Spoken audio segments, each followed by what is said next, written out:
make it up for James O'Neill!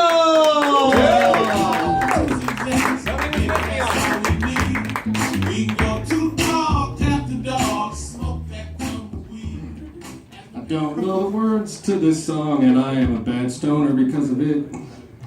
It's blasphemy, guys. Gotta get more into Afro Man. I started going back to college as an adult man, and I went to Western Oregon University, and Western had condoms in their bathroom, which I thought was pretty cool. They weren't my particular brand, but I'd wear them to class anyways.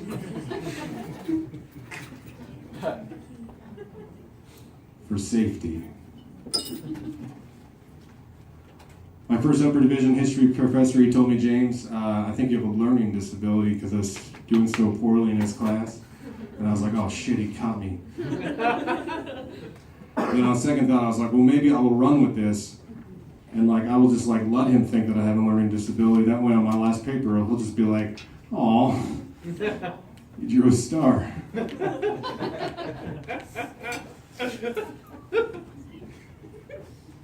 I decided if I ever try autoerotic asphyxiation, it's also known as strangle baiting, I'm going to use crepe paper, and I've got this figured out. Like, if I pass out, the paper will tear, and I will be safe. And if I get caught, it'll just look like I'm having a party. Like, next time, be early, because I get weird when I'm by myself. All this cake. Me at birthday parties, I'm a riot. My wife and I, we got a dog after we got married, and she likes to let it sleep in the bed, you know, and it's cool to let it be there because it keeps us warm and it likes to hang out. But like, have you ever woken up in the middle of the night because you're scared and you're in pain and you think you're dying, but then you realize it's just the dog kicking you in the balls? And you have to wake it up and be like, hey, I gotta murder you now. You're gonna be a dead dog by morning. No, that's not true. I love animals. I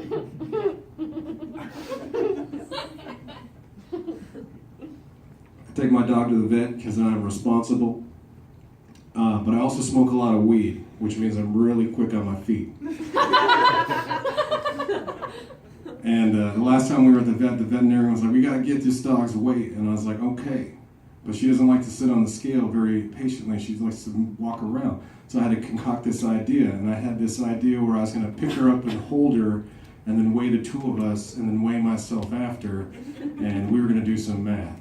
And what I found out is that I weigh 84.5 pounds, and my dog is a fat bitch.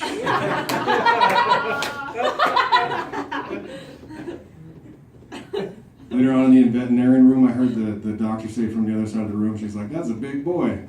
And I was like, my dog's a girl.